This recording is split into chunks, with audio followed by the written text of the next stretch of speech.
What is it like to be your student? Like, what do students think of you when they have you as a teacher? Like, oh, this is the meme guy. I know this guy. Or like, what the hell? Are we talking about memes in our seminar? Or are we doing like how do those two worlds meet?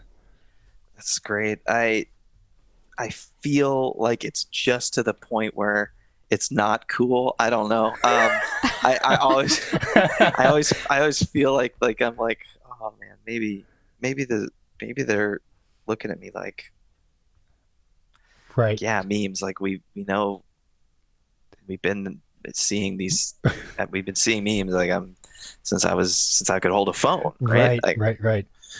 obviously this is what they do. I don't need you to So explain, so yesterday. yeah, or they're just like already there's no memes are a certain thing. There's no separating, your digital self from yourself. There's no separating memes from language anymore. It's just those are the same thing. Huh. And I am who I am on. This is anybody should saying this. I am who I am on social media as much as I am who I am in real life. Like that is real life. The mask is the face. Like these types of communications are just embedded in how we are. And I think after the especially after the pandemic will be literal, as more literal than it was before. Like I think there were tropes of like what it meant to be a highly Instagram famous person walking around in real life, right? There's pages dedicated to making fun of influencers, which is all good. But I don't think separating these types of being Huh. is helpful. I think they're being.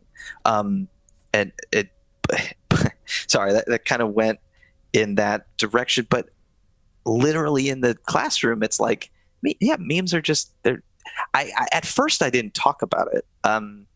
At first I was just like this is something else, but then suddenly the interests of theory and like what memes are started to overlap so strongly. I think as a teacher, my theory and media courses end with like talking about what I'm doing, right? Yeah. Like I should talk about how my work is going through these things. So I think talking about either memes or video games and their overlaps with architecture has most of the second year undergrads that I see going, oh yeah, like duh.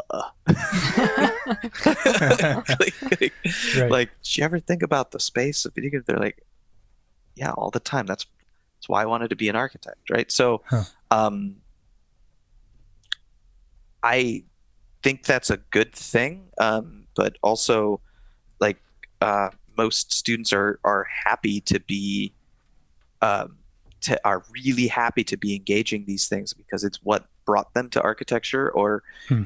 it's what they're thinking about. They're thinking about TikTok, and they're thinking about climate change, and they're thinking about um, you know acting mimetically, meaning like taking a song or a unit of culture, transforming it, and then putting it back out onto the world. Like, they're thinking about architecture as not just a way of putting bricks on top of one another, but of helping people have more meaningful experiences through space and narrative and um, um,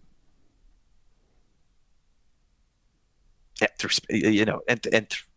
sort of the even digital experience of what it means Hmm. to experience space.